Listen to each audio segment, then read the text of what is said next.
Eh ben, ami réparateur, bien le bonjour. Une nouvelle vidéo avec, pour mobile de réparation, un ordinateur. Alors, nous avons ici un Asus TUF Gaming, modèle FX506L. Alors, lui, il a un gros passif. Donc, le client a fait tomber un liquide dessus. Donc il l'a tout de suite démonté, il a nettoyé entièrement le PC et depuis, alors, que se passe-t-il? Quand on essaye de l'allumer, que ce soit sur secteur ou sur batterie, a priori il y a de la batterie, voilà ce qui se passe. Alors là, a priori il n'y a même plus de batterie, si voilà, on voit, il s'allume, il s'éteint. Voilà, c'est tout ce qu'il fait.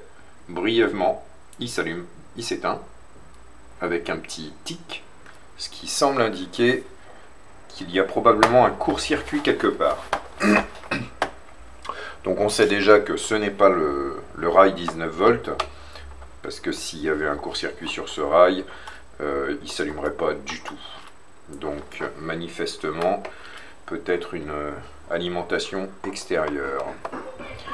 Donc on ouvre la machine. Évidemment, il y a des pas de vis qui sont cassés, ça c'est assez fréquent.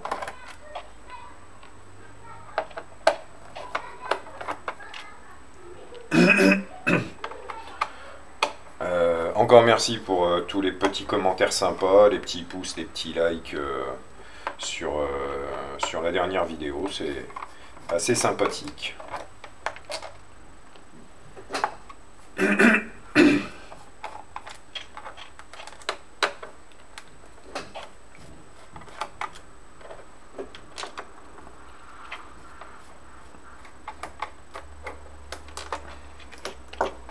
Voilà, donc on devrait pouvoir enlever hop, le capot arrière. Hop.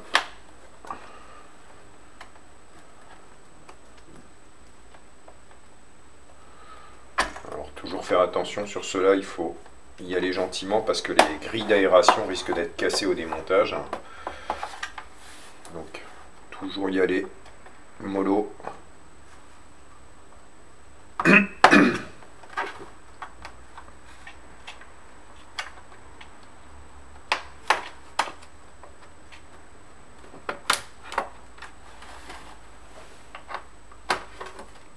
Voilà. Et c'est là qu'il faut faire gaffe. Voilà.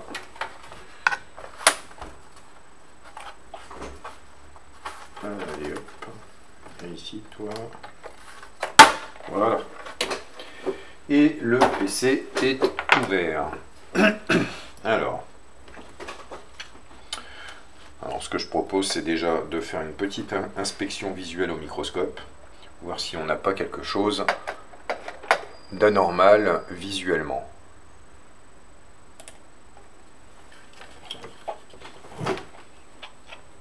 Alors.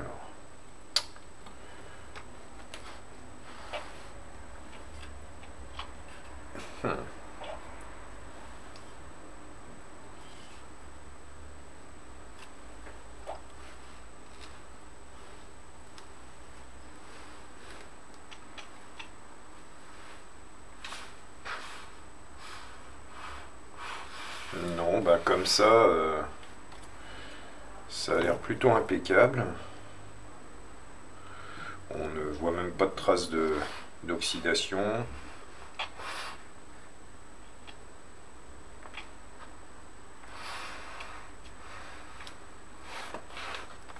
Non, à part un MOSFET qui avait l'air d'avoir un peu chauffé, mais ici ça m'a l'air d'aller.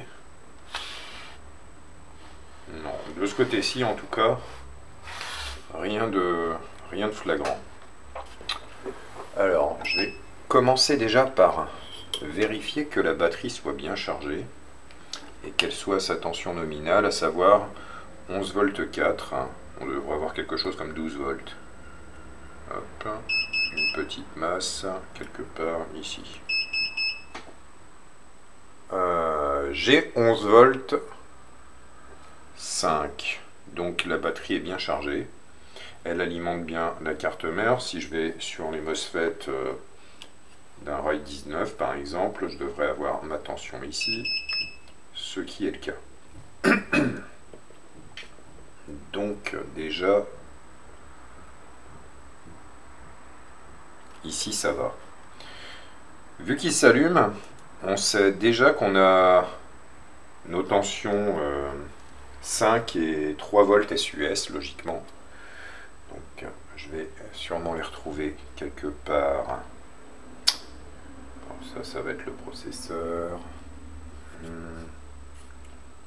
Ça va être pour le processeur et GPU. Ça, je sais que c'est pour l'alimentation de la VRAM. Là, j'ai mon 11 volts qui vient de la batterie. Alors, je vais peut-être pas les retrouver sur une bobine ici. Non. Bien. Qu'est-ce qu'on va pouvoir chercher? Je vais enlever la batterie.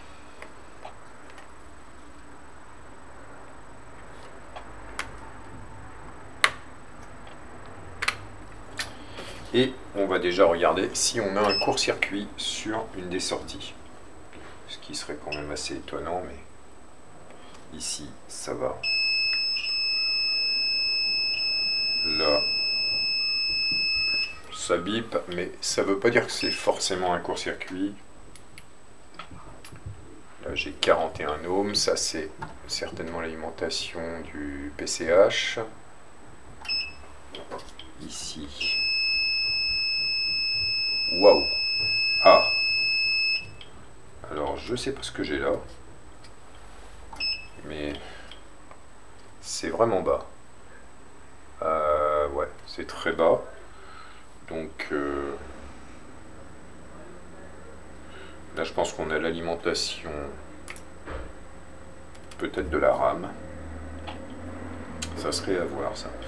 Alors, on va ensuite voir ici. Là, c'est pas de court-circuit. Là, c'est relativement bas, mais on va voir après. Là, on est sur le GPU. Là, certainement le CPU. Ici, CPU. CPU. CPU, ça c'est les 3 phases. Et ça, le PCH du processeur. Donc là, comme ça, difficile de faire le diagnostic. Alors, ce qu'on peut essayer aussi, avant toute chose, on va retirer la RAM. Ça peut effectivement provoquer une RAM défaillante, ce genre de défaut. Qu'est-ce qu'on peut débrancher? Le clavier. On va essayer de débrancher le clavier.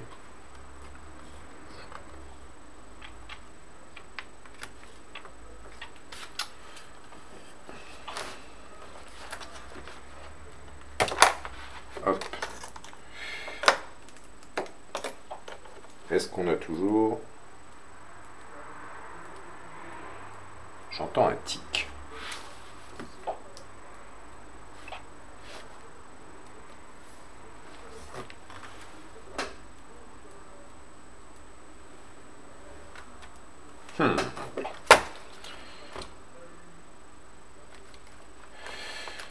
J'entends un tic au niveau des MOSFET ici. Donc, peut-être qu'à l'allumage du processeur, parce qu'ici on est en state 5, et il n'y a pas d'alimentation sur ces sorties-là. Et elle ne s'allume que quand on appuie sur le bouton de mise en route. Donc je vais couper la batterie, et je vais déjà regarder si j'ai pas quelque chose en court-circuit là. Parce que ça serait dans ce cas-là, peut-être un MOSFET sur la masse.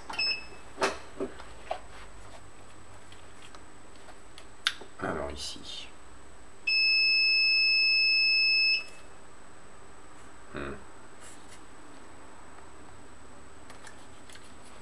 serait pas aussi rapide de trouver quand même un court-circuit comme ça. Non. Ici, non. Ici, non. Ici, non. Ici, non.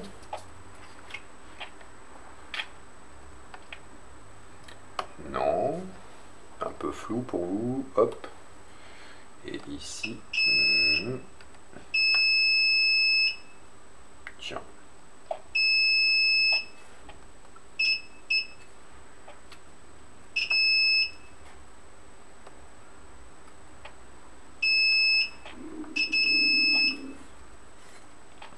Alors, ici, ça bip. Ici, ça bip.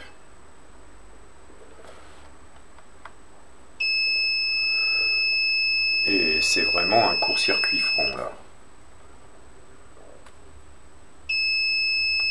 Ce qui m'étonne, c'est que j'ai a priori deux courts-circuits. Un MOSFET là et un MOSFET là. Ce que je trouve très surprenant. Alors, je vais chercher un board view et je regarde si j'ai ça ou un schéma et on regarde ça ensemble.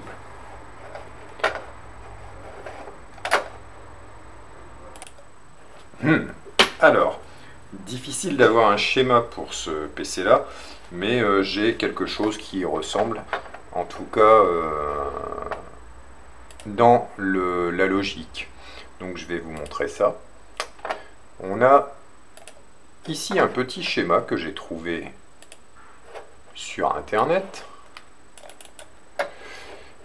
Et donc on a ici une alimentation pour le cœur graphique du processeur, je pense que c'est ça, et ici pour le V-Core, donc pour le processeur.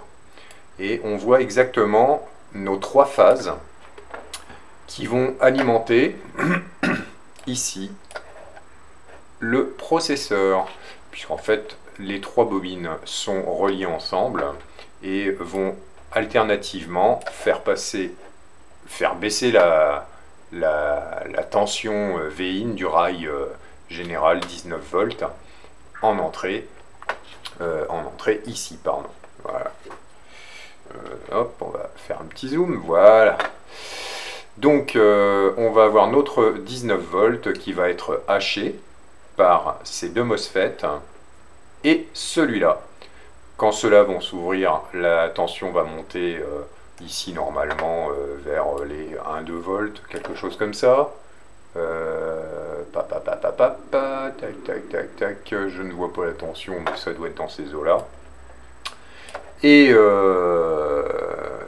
donc pour arriver à cette tension, on va avoir un créneau qui va être tout de suite dissipé par ce MOSFET, parce que il ne faut pas que le courant qui a été envoyé dans la bobine revienne par là. Donc il part, hop, ici, dans la masse. Ensuite, c'est celui-là qui va prendre le relais, tac, tac, tac, celui-là, tac, tac, tac, et celui-là, tac, tac, tac. Donc, alternativement, on va avoir cette tension qui va avoir de la pêche pour alimenter le processeur.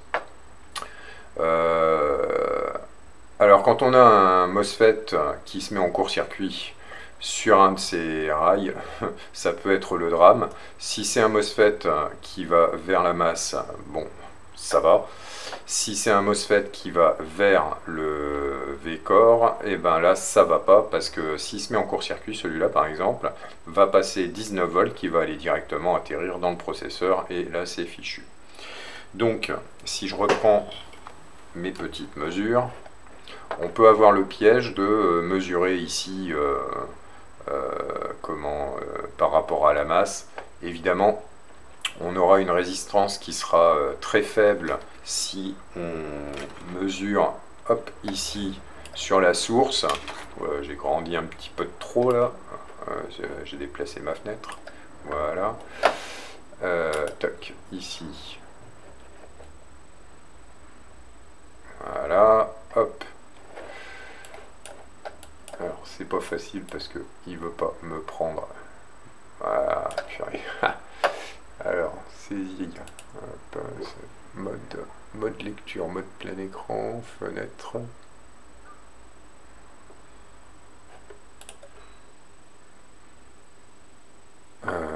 Ouais, bon, c'est pas grave. J'arrive pas à saisir ma fenêtre là. Je vais être obligé de jouer avec les ascenseurs. Voilà, bon.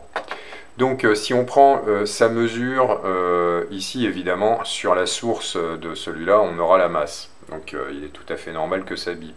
Si on mesure ici par rapport au drain donc, et à la source de cela, on sera aussi, si on est en mode bip, on aura une continuité puisque de l'autre côté, on va vers le processeur. Hop, et lui, il a évidemment une résistance qui est très faible, donc ça fera biper en mode bip. Donc on va se mettre en ohmmètre. On retourne sur le microscope.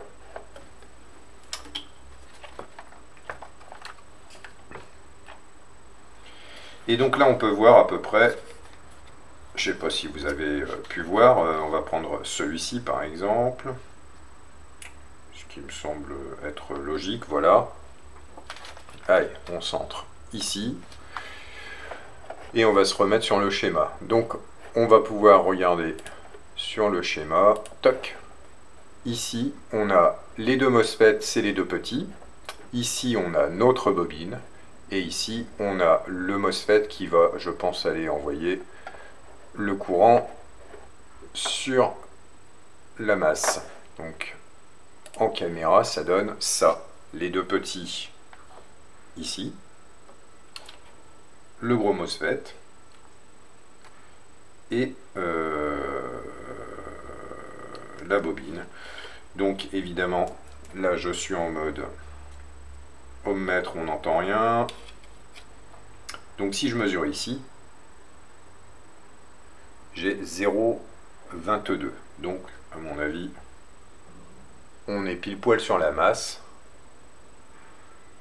Ah, pas dit. Parce que là je suis sur le processeur. C'est pas très bon.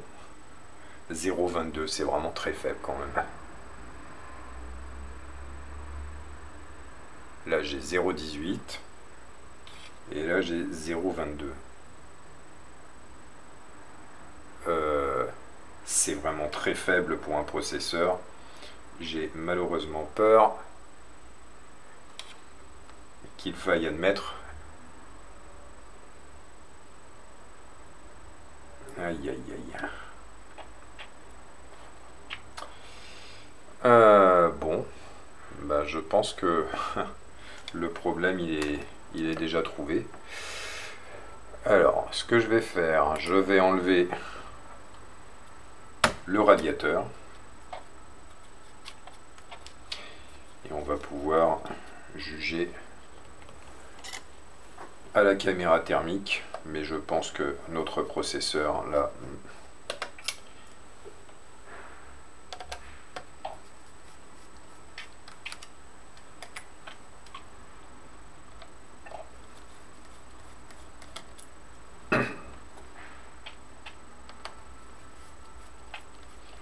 Ah, il peut se passer 1000 choses suite à une oxydation.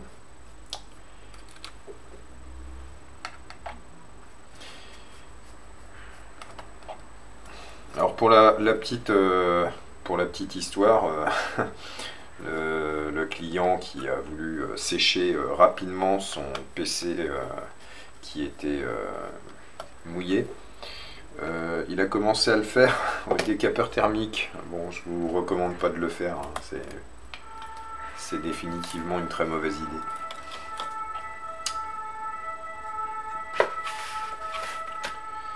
Alors apparemment cette pâte thermique a été remplacée.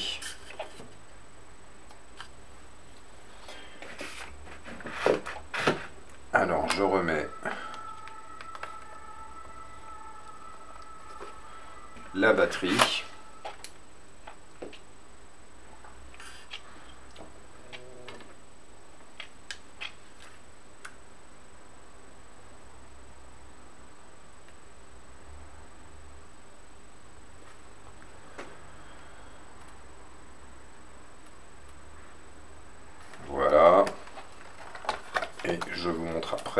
vais regarder déjà moi si je vois quelque chose. Oui.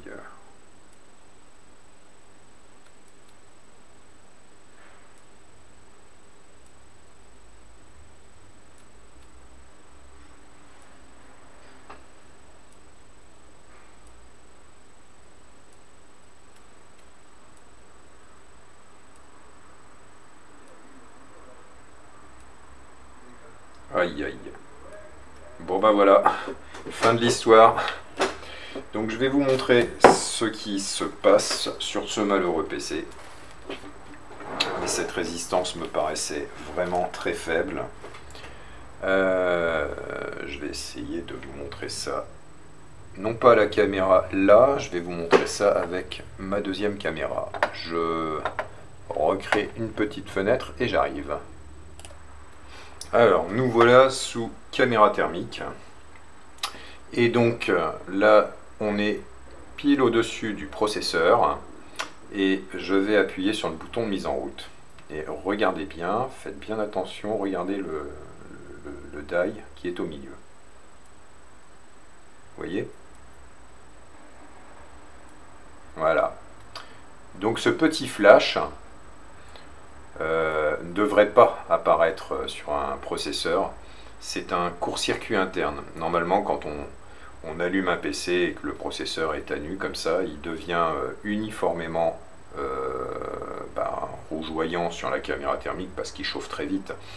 Et il se met en sécurité, je vous rassure, en général. Mais là, ce qu'on peut voir, c'est très clairement sur un petit point du die, voilà, clairement un court-circuit interne. Donc ce processeur est fichu. Et la carte mère avec, puisque là, le seul moyen de réparer ça, ce serait de changer le processeur. C'est une opération qui est longue et qui peut fonctionner, mais il faut acheter un processeur, il faut dessouder celui-là, il faut ressouder un, donc voilà. Fin de l'histoire pour celui-ci.